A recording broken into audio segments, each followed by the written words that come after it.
Irmãos, hoje eu vou falar sobre esse tema, os improváveis de Deus.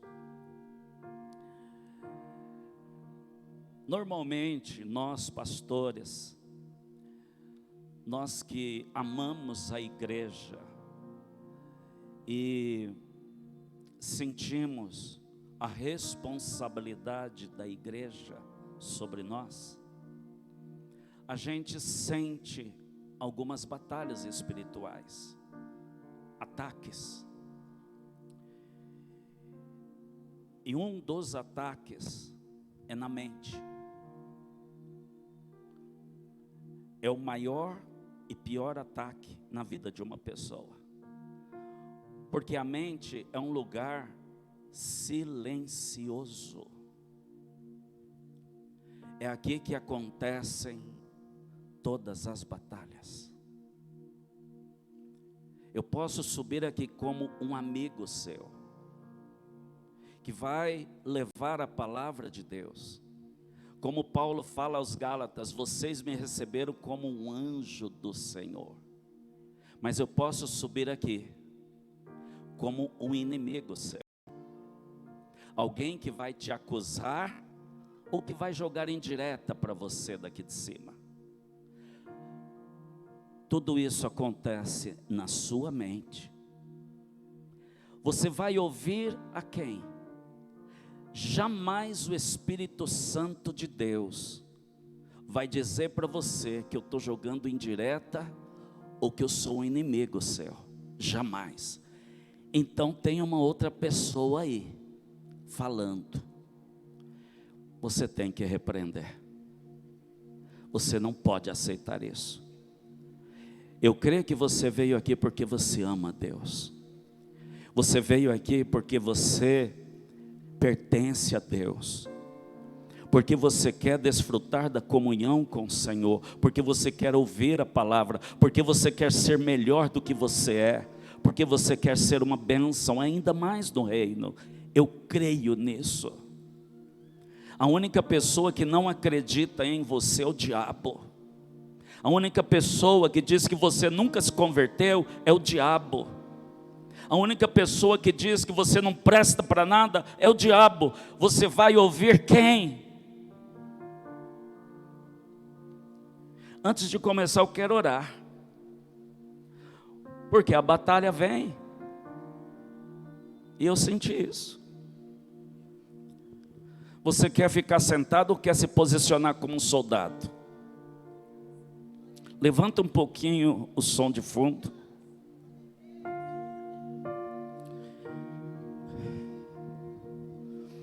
Repreenda e rejeita todo o pensamento que não vem de Deus. A batalha você tem que ganhar na sua mente. Receba o que é do Senhor, o bálsamo do Espírito. Senhor nosso Deus e nosso Pai Celestial, na autoridade do nome do Teu Filho amado Jesus Cristo, nós estamos aqui. E ao Teu nome nós damos toda a honra, toda a glória, todo o louvor. Porque Tu és o único merecedor, digno de receber toda adoração e todo louvor. Em nome de Jesus, Pai, eu declaro, nós somos do Senhor, pelo sangue de Jesus que foi derramado na cruz em nosso lugar. Nós fomos chamados e escolhidos pelo Senhor. Nós não caímos de paraquedas, o Senhor nos escolheu, o Senhor nos deu uma nova vida, o Senhor mudou a nossa história, e hoje nós somos templos do Teu Espírito Santo. Por isso neste momento nós rejeitamos toda palavra contrária, toda seta do inferno na mente, está agora expulso e anulado, em nome de Jesus de Nazaré. Tudo aquilo que o inimigo arquitetou contra a nossa vida, contra a nossa família, nós anulamos agora, em nome de Jesus de Nazaré. A nossa mente é a mente de Cristo, a nossa mente é a mente da palavra de Deus, é a mente que glorifica a Deus, é a mente que ouve a palavra de Deus, é a mente que obedece a Deus e não a demônios. Pai, a nossa aliança é contigo através de Cristo Jesus. Por isso, em nome de Jesus, entrego a vida de cada um aqui, a mente de cada um, Pai, para que essa vida, essa mente seja levada em obediência à tua palavra e ouça apenas o que o teu Espírito Santo está falando à igreja. É no nome do amado, no nome de Jesus, que nós oramos e te agradecemos, ó Deus. Amém. Amém. Pode sentar. Perceba agora que a sua mente está livre, está limpa.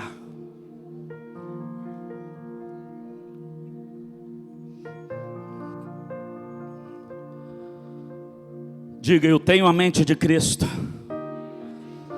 e estou aqui para receber a palavra do meu Deus.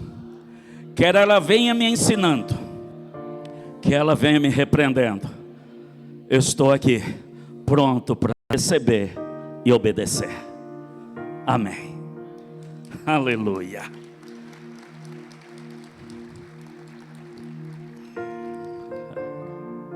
Só me ajuda aí, Kes, porque eu não tenho o mauzinho aqui, tá bom?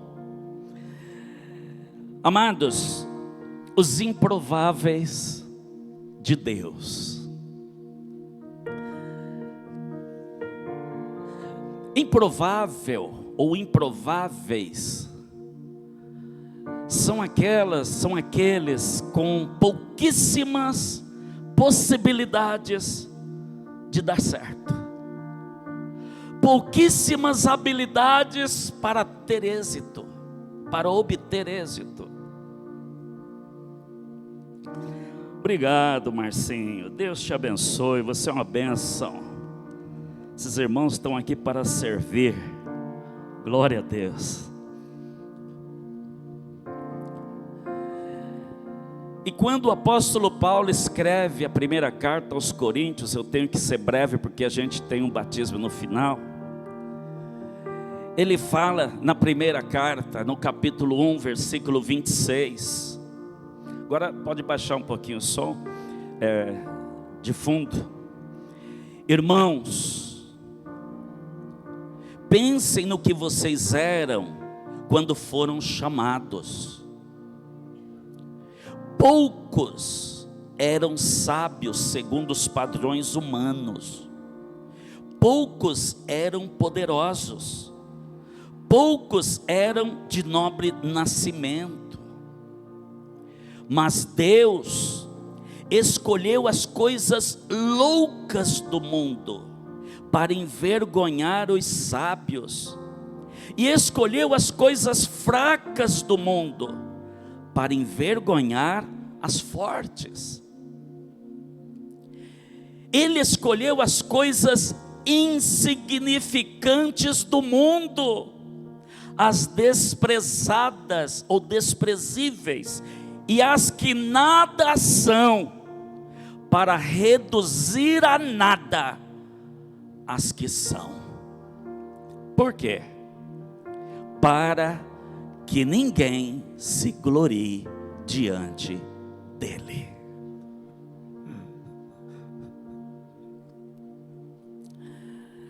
Um dia um jovem fez uma pergunta para um professor, para um teólogo, e ele falou assim: professor, eu sempre ouvi o pastor da minha igreja, em algumas pregações, dizer que Deus escolheu as coisas loucas deste mundo para envergonhar as sábias, e escolheu as coisas fracas deste mundo para envergonhar os fortes. Eu nunca entendi muito bem isso, pastor ou professor, porque o meu pastor, eu sempre o vejo como um homem forte e sábio, e não como um fraco e louco. eu não consigo entender.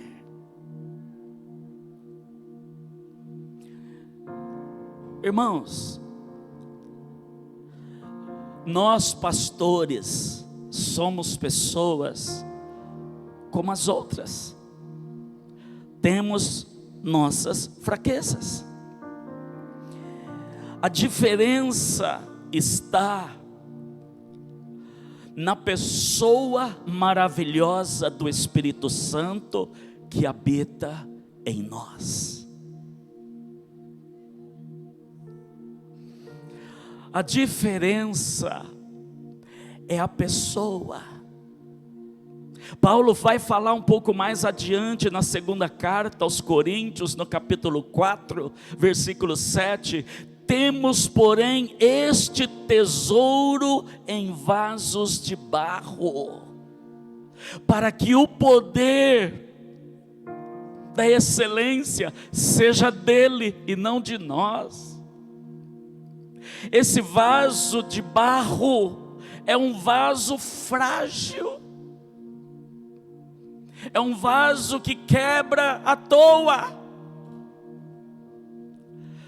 O vaso de ouro, o vaso de prata, eles são bonitos e são maravilhosos, mas eles não podem ser manuseados.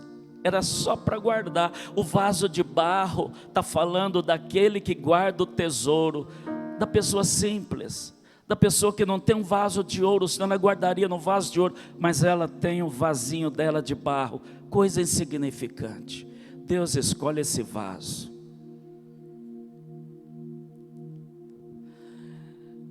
Paulo escreve isso aos Coríntios. Corinto era uma cidade da Grécia, que ficava a 48 quilômetros de Atenas. E nessa época de Paulo, Corinto possuía 2 templos grandes, pagãos. Um era o templo de Afrodite, que era chamada a deusa do amor. E o outro templo era o templo de Apolo, chamado de o deus da música, do canto, da poesia e também da beleza masculina. Só que numa dessas visitas de Paulo à igreja de Corinto, ou melhor, a cidade de Corinto tinha mais de 200 mil habitantes. Paulo, ele prega a palavra de Deus, e ali muitas pessoas se convertem, porque era uma cidade politeísta, uma cidade que cria em muitos deuses, e de repente muita gente começa a ser monoteísta, um povo que começa a crer num único Deus. Mas tem um problema: a cultura, a filosofia grega ainda estava impregnada na vida de muitos da igreja de Corinto. Uma boa parte que tinha sido convertida ainda trazia nesse contexto uma crença na sabedoria humana. E Paulo está tratando deste contexto aqui a respeito da mensagem da cruz, porque a mensagem da cruz, ela era rejeitada pelos sábios gregos e pelos judeus orgulhosos,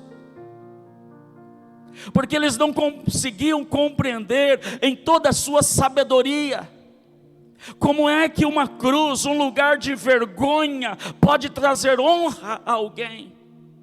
Como é que um lugar de morte pode trazer vida? Como é que um lugar de renúncia, um lugar de desprezo pode trazer alguma coisa boa? Como é que um lugar de derrota pode trazer vitória? Porque a cruz era um tipo de morte mais terrível da humanidade na época romana.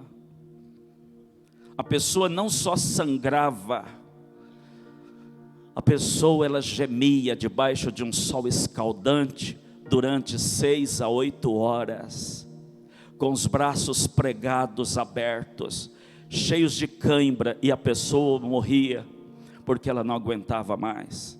Era uma morte terrível. Então, uma boa parte da igreja não aceitava. Como é que o Deus Todo-Poderoso pode nos apresentar uma vitória através de uma cruz?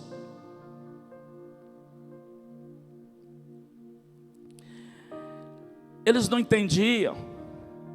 E aí Paulo fala no capítulo 1, um pouquinho antes, versículo 18: certamente a palavra da cruz é loucura para os que se perdem, mas para nós que somos salvos é o quê? Fala alto, vai Beto. Aleluia, glória a Deus.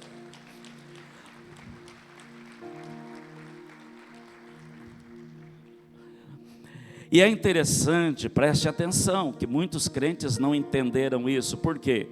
Como a igreja de Corinto, ela era muito influenciada pelos filósofos gregos, pela sabedoria grega. A igreja de Cristo hoje é muito influenciada por Roma, porque Roma adotou a imagem da cruz e não a mensagem da cruz. E hoje muitos crentes adotam a imagem. Paulo não está falando do símbolo da cruz. Paulo não está falando da imagem da cruz, do instrumento da cruz, da figura da cruz. Ele está falando que a palavra da cruz, palavra significa mensagem. Porque lá na cruz, Jesus deixa o quê? Uma mensagem. Porque a cruz continua um lugar de maldição. Essa mensagem diz: Ele se fez maldição em nosso lugar. A cruz é um lugar de morte, significa que Ele morreu por nós. O que vale é a mensagem, não o símbolo da cruz. E muita gente hoje carrega símbolos. Isso não vale nada se a mensagem não entra no coração. Essa mensagem da cruz é loucura para os que se perdem, porque não se baseia em nenhuma obra humana, em nenhum mérito humano, em nenhum conceito humano, e eles não aceitavam isso. Como é que eu, com toda a minha sabedoria, com toda a minha filosofia, eu não posso trilhar o meu próprio caminho? Como é que eu não posso me achegar a Deus com a minha sabedoria? Eles não aceitavam a cruz, a mensagem da cruz.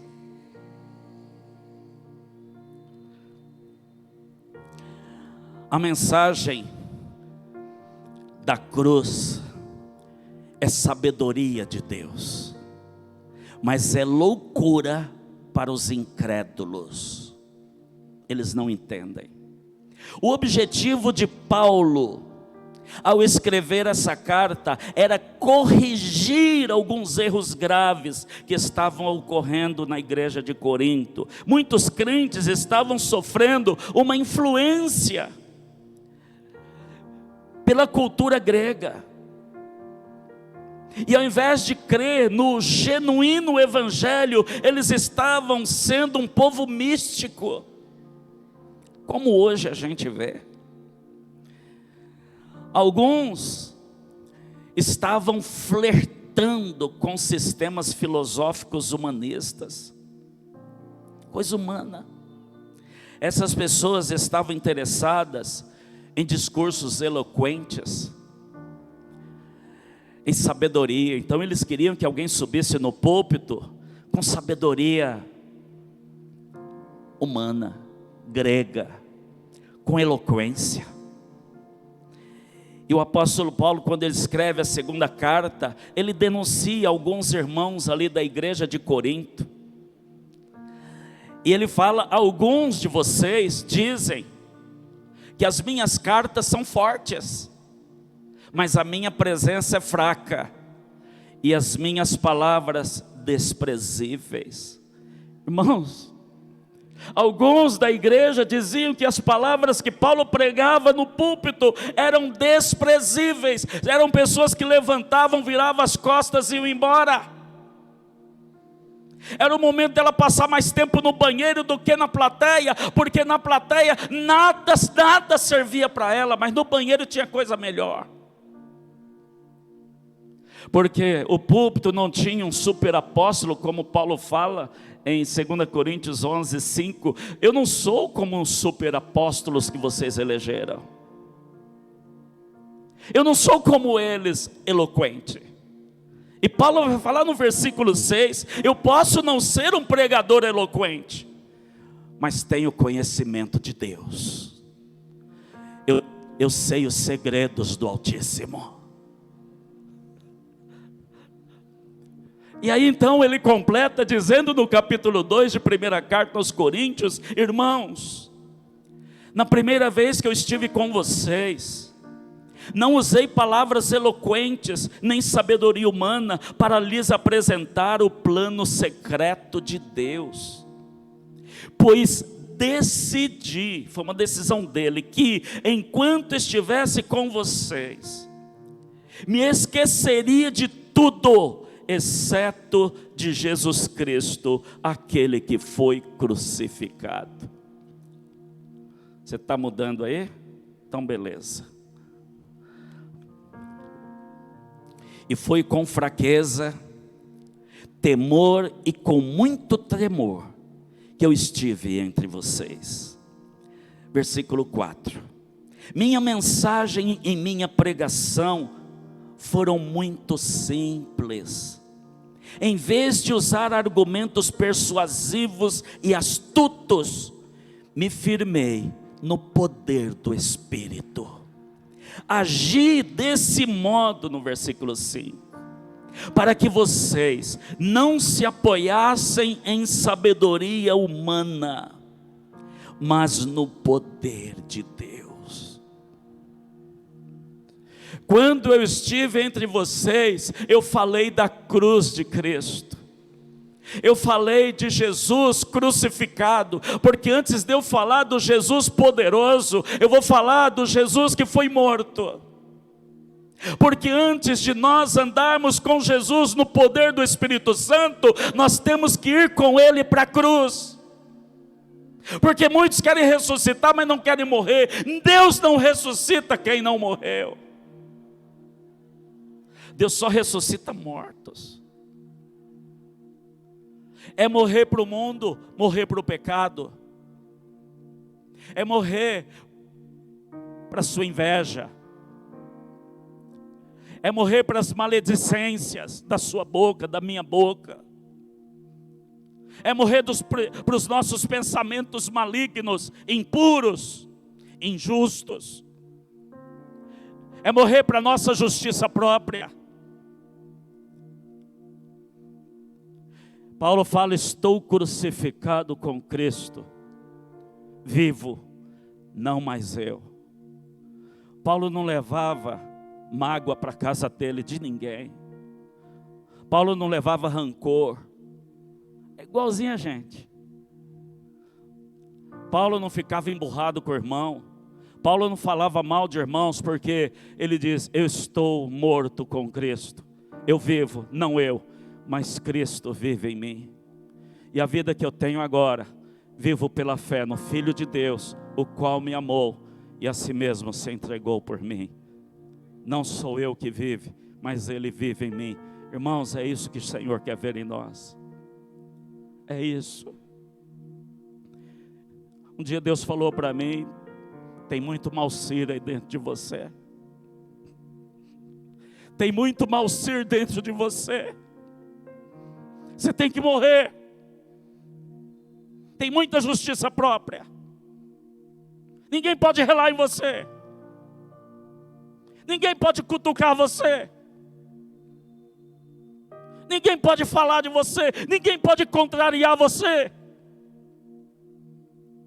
Tem muito de Malcir aí dentro. Cadê Cristo? Cadê a cruz? Moça, a palavra é para você também. Não fica olhando para mim, pastor, não é você também, filho. Vai lá, entra aí no barquinho. Você está junto com a gente, estamos juntos. Porque quando você se quebranta, Deus fala, estou nessa, filho, eu te ajudo. Deus não vai para casa com orgulhoso, Deus vai para casa com os quebrantados. Como eu amo Jesus, aleluia. Paulo procura ensinar para a igreja de Corinto que aquilo que é loucura para o mundo é sabedoria de Deus. Por outro lado, a sabedoria do mundo é loucura para Deus. Ele chama então para o caráter da mensagem da cruz, que é loucura para uns e é poder para outros. Mudou o som aqui, né? Mas está tudo bem.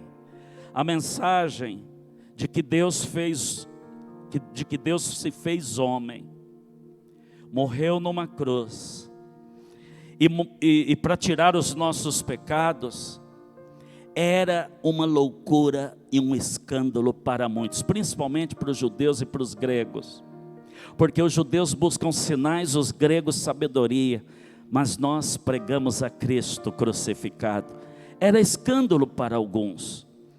Essa sabedoria humana não tem solução para a eternidade. Irmãos, nenhuma sabedoria humana. Eu estava lendo essa semana, e sabe a conclusão que eu cheguei? A ciência, a sabedoria humana está dando nomes ao pecado, colocando como doença. Não é mais pecado você ser rebelde, é doença. Você não pode repreender um rebelde, porque ele é doente. Existe hoje a teologia inclusiva. E muitas igrejas estão dando cursos sobre essa inclusão, para saber tratar, não com o pecado, mas com pessoas doentes. Então, se ela está assim, ela não tem culpa. Ela não tem culpa de chutar a mãe, de bater no pai, porque ela tem transtornos, ela é doente.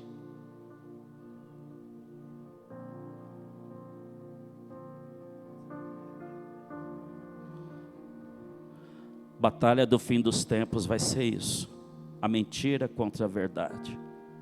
Quem está falando? A ciência, os intelectuais, os estudiosos, os acadêmicos. Eles estudaram para isso e descobriram que é doença. Alcoolismo é doença. Então a Bíblia está dizendo o quê? Só doente vai entrar no inferno. Só doente vai para o inferno.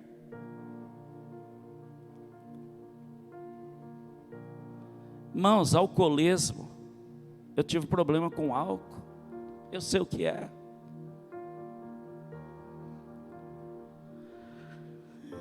Infelizmente, quando esses sábios, na sua busca por Deus, na sua própria sabedoria, e rejeitando a mensagem da cruz, rejeitando o que vem de Deus, eles se distanciaram ainda mais de Deus. Eles levantaram grandes barreiras entre Deus e a humanidade. E eles criaram suas religiões.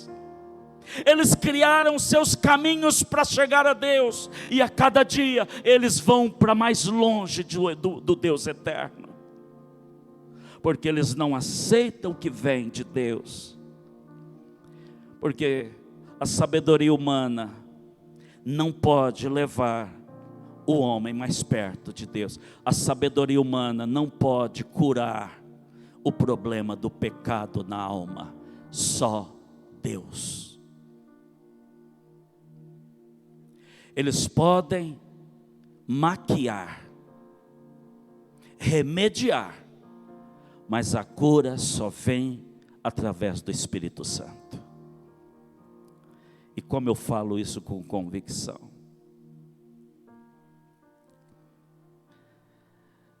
E Paulo então ele fala no capítulo 1, versículo 22, porque tanto os judeus pedem sinais, como os gregos buscam sabedoria, mas nós pregamos a Cristo crucificado, escândalo para os judeus e loucura para os gentios. Nós os crentes pregamos Cristo morto.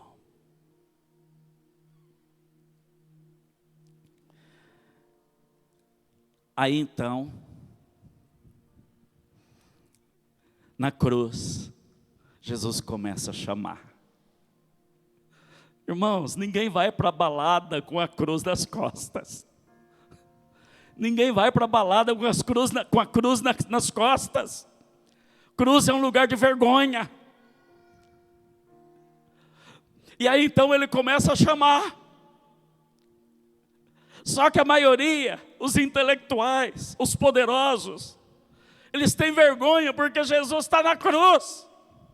Como é que eu vou servir um Deus que está lá na cruz? Ele então, o chamado de Deus, não visa o glamour do mundo, esse glamour. Ele não visa esse glamour dos padrões humanos, mas ele visa a disposição de cada coração. Por isso, esses que Deus chama são chamados de os improváveis de Deus. Onde não podia sair nada, Deus faz um milagrão na vida de cada um. E é sobre isso que eu quero falar. Versículo 26. Irmãos, pensem no que vocês eram quando foram chamados. Poucos eram sábios segundo os padrões humanos. Poucos eram poderosos. Poucos eram de nobre nascimento. Ele está perguntando à igreja de Corinto, para quem foi a chamada de Deus? Essa chamada de Deus foi para os nobres, os acadêmicos, os intelectuais, os que tinham grandes realizações na vida.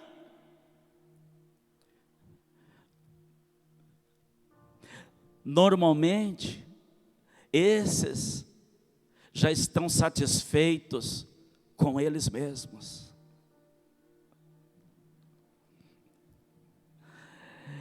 Eles se consideram autossuficientes. Porque Deus chama os poderosos também. Mas por que eles não vêm? O que é que um homem crucificado tem para me oferecer? O que é que um homem com a mão furada tem para me oferecer? O que é que um homem com os pés furados tem a me oferecer?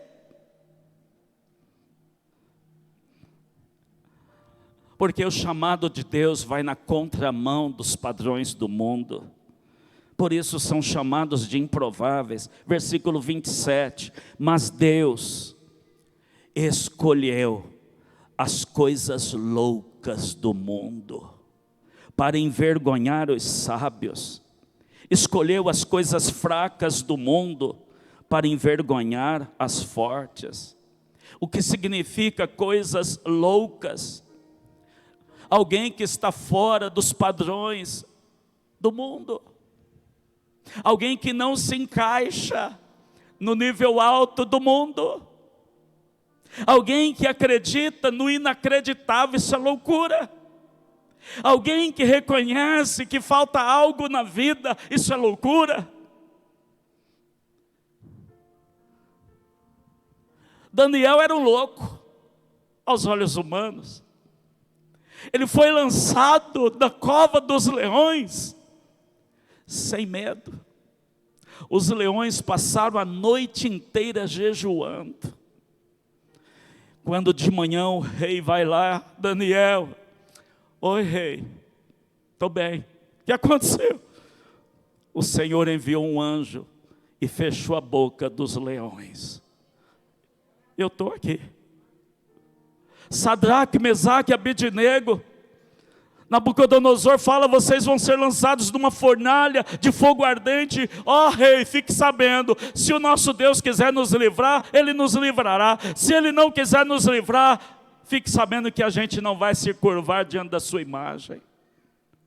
E eles foram lançados. Quando Nabucodonosor olha, tem 4 homens andando e um era Jesus Cristo com eles. Ele fala, era o Filho dos deuses, era Jesus que estava ali. Quando o povo está no Egito, o faraó está vindo, não tinha, está encurralado, beco sem saída. O povo começa a clamar. O Senhor fala, por que esse povo clama a mim? Ordena o povo para marchar. Moisés olha para o Senhor, mas Deus, para onde? Pega essa vara, toca no mar, ele vai se abrir. Moisés acreditou. Moisés acreditou que o mar ia se abrir, e ele meteu a vara no mar, e o mar se abriu. Só doido faz isso, irmãos. Até eu contei esses dias, quando eu fui lá no Nicolas, ele na cadeira de rodas. O que uma pessoa normal vai fazer? Olha, eu vou estar orando por você. Isso é bom. Então eu vou me retirar para minha casa, vou jejuar, vou orar por você. O que um doido faz? Em nome de Jesus, levanta agora. Mas pastor, levanta em nome de Deus. E começou a pular e começou a correr em 1 segundo. Isso é doideira. Deus chama, irmão, Deus não chama gente normal. Normal segundo o mundo. Porque senão Deus não usa. Pastor, como é que constrói um lugar desse? Só quem é doido. E Deus chama mais doido para estar com Ele. Porque a nossa loucura está firmada na palavra de Deus. Aquilo que para o homem é impossível, para Deus tudo é possível. Se você crê, você vai ver a glória de Deus na tua vida. Deus chama homens e mulheres que creem. Aplauda ao Senhor.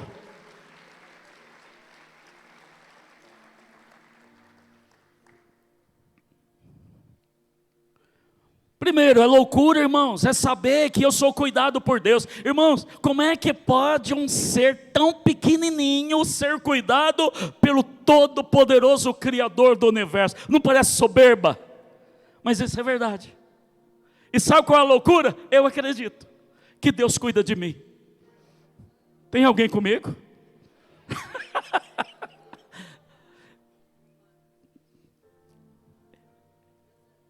Ele escolheu você. Ele cuida de você. Ele protege, Ele te guarda. Ninguém terá poder de te derrotar. Ninguém vai poder te abater. Nada vai te separar do amor de Deus que está em Cristo Jesus. Maior é o que está em nós do que o que está no mundo. Ele chama os improváveis, porque através desses que não são, Ele vai transformá-los em um verdadeiro exército aqui na terra. Você sabe onde o pastor Piva está nesse momento? Lá para o lado da Indonésia, numa ilha da Indonésia. Sabe fazendo o quê? Treinando missionários e recebendo treinamento para entrar em países muçulmanos, onde pregar o evangelho significa morte, e tem um monte de irmãos lá, disponíveis nas mãos do Senhor, dizendo: Senhor, eu quero ir, eu quero ir, eu quero ir, eu quero ir, mas você pode morrer, não interessa, eu quero ir.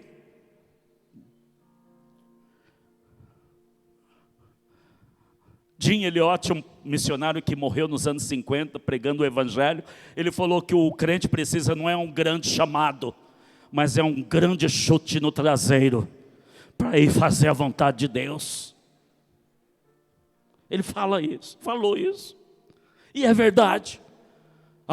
Quando Deus me chamar. Deus já chamou, o que precisa agora é um grande chute no traseiro para ir.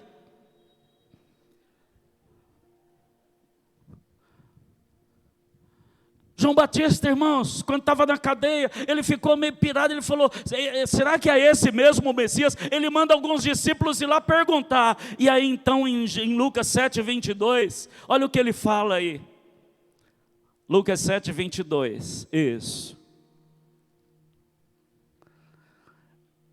Depois respondeu aos discípulos de João, Jesus falando, voltem e contem a João o que vocês viram e ouviram.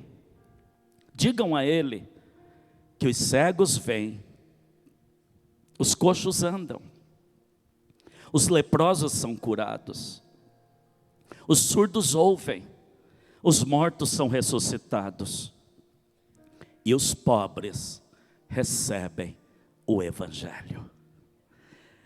E feliz é aquele que não se escandaliza por minha causa. Jesus nunca cursou medicina, mas ele curou leprosos. Ele nunca cursou oftalmologia, mas ele curou cegos. Ele nunca cursou ortopedia, mas ele curou aleijado. Jesus tinha uma vida simples, irmão, ele andava em cima de um burrinho, chinelinho de dedo, e ali naquelas empoeiradas estradas da Galileia, e ele ressuscitou mortos. Isso é loucura para um rei que ficava no ar-condicionado. Isso é loucura para aquele que tem um exército ao seu dispor. Jesus naquele burrinho, ele ressuscitava mortos e anunciava o evangelho do reino. É esse tipo de gente que Jesus usa. Cheguei na casa daquele casal, o rapaz bebia. Os dois sozinhos, morando com uma criancinha, em cima de uma cama aleijada. Eu falei de Jesus para eles, eles aceitaram. Eu falei, posso orar pelo seu filho? Pode. A perna é menor do que a outra, assim, mais ou menos assim. Eu comecei a orar, a perna começou a crescer. Irmãos, se eu fosse normal, eu saía correndo. Mas eu não sou normal. Tem gente aqui dentro da minha vida, o Espírito Santo, tem uma pessoa,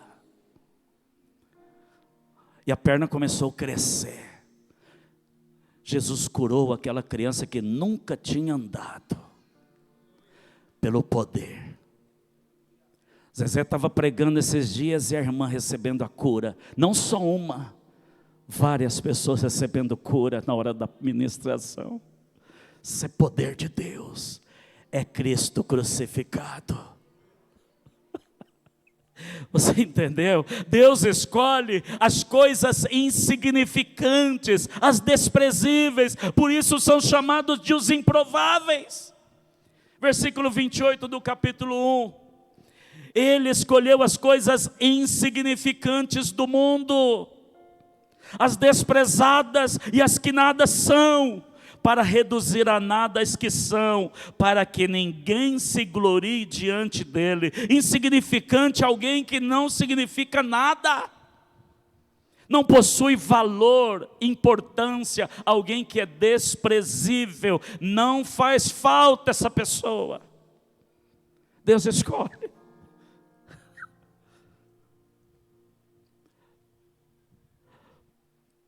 Lá em Isaías 41, versículo 14, Kézia, vai lá. O Senhor diz a seu povo, recebe aí, recebe? Você é pequeno e fraquinho, mas não tenha medo, pois eu, o Santo Deus de Israel, sou o seu Salvador e o protegerei. Versículo 15. Farei com que você seja como uma máquina de debulhar trigo, que tem pontas de ferro novas e afiadas. Deus vai fazer isso. Você passará sobre os montes, eles virarão pó, e as montanhas ficarão como palha. Parafraseando, sabe o que Deus está falando aqui para mim e para você hoje? É o que eu creio. Você é uma máquina nas mãos do Criador.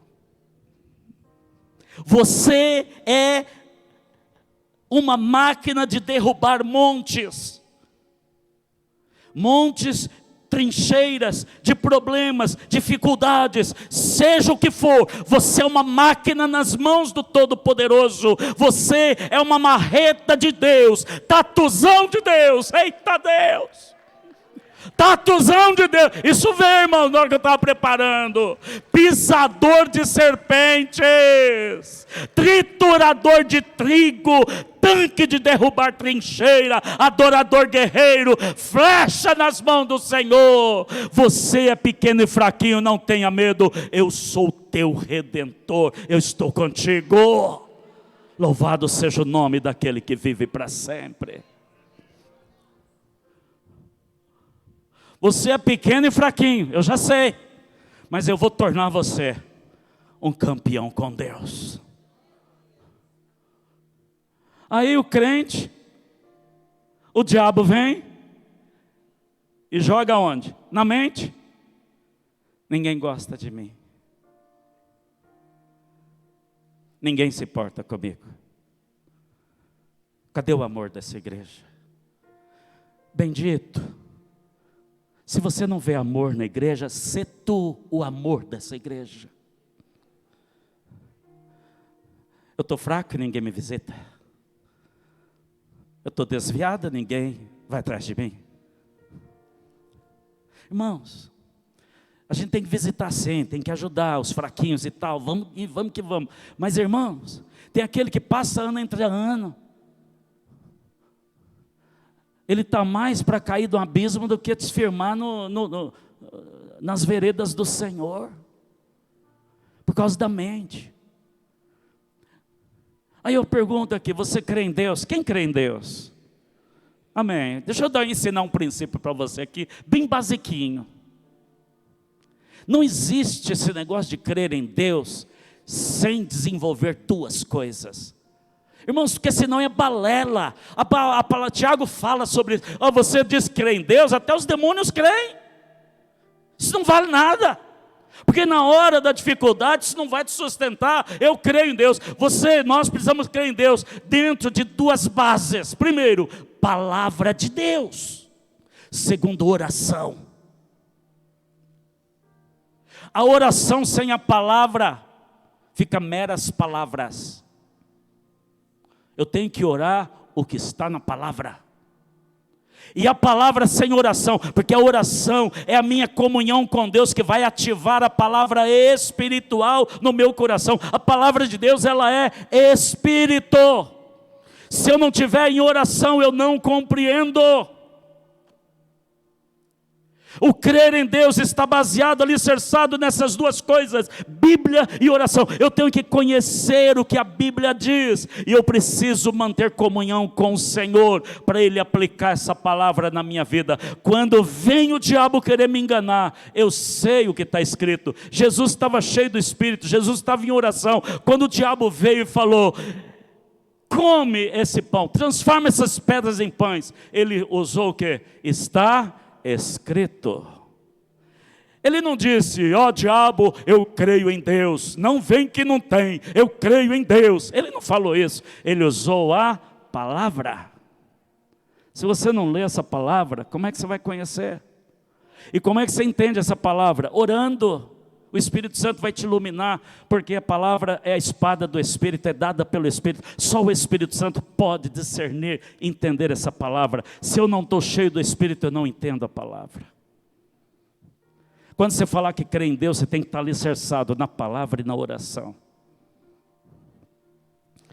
Finalizando, Lucas 12, 32. Não tenham medo, ó pequenino rebanho, Jesus está falando, pois foi do agrado do Pai dar-lhes o reino. Pequenino rebanho, vocês são pequenos, fraquinhos, mas o Pai se agradou em dar o céu para vocês. Um dia vocês vão andar em ruas de ouro e habitar em mansões celestiais. Estarão na presença do Rei dos Reis e adorarão a Ele em espírito e em verdade para sempre.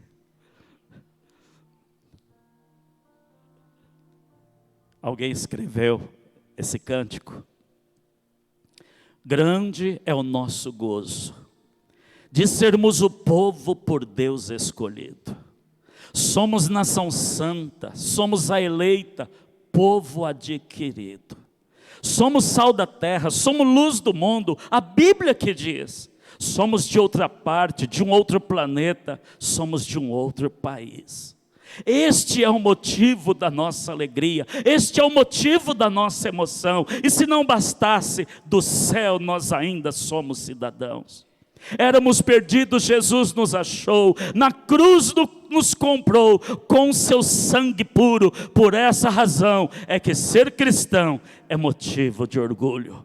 Em todo lugar onde a noiva está, Deus está presente. Não nos ignore, não somos melhores, somos diferentes. Contra principados, contra potestades, é a nossa guerra. Somos conhecidos por sermos o povo mais feliz da terra. Este é o motivo da nossa alegria. Este é o motivo da nossa emoção. E se não bastasse, do céu, nós somos ainda cidadão. Éramos perdidos, Jesus nos achou, na cruz nos comprou com seu sangue puro. Por essa razão é que ser cristão é motivo de orgulho. Porque os improváveis subirão para o mais alto pódio da vitória e estarão para sempre com o Senhor em glória. Louvado seja o nome do Senhor.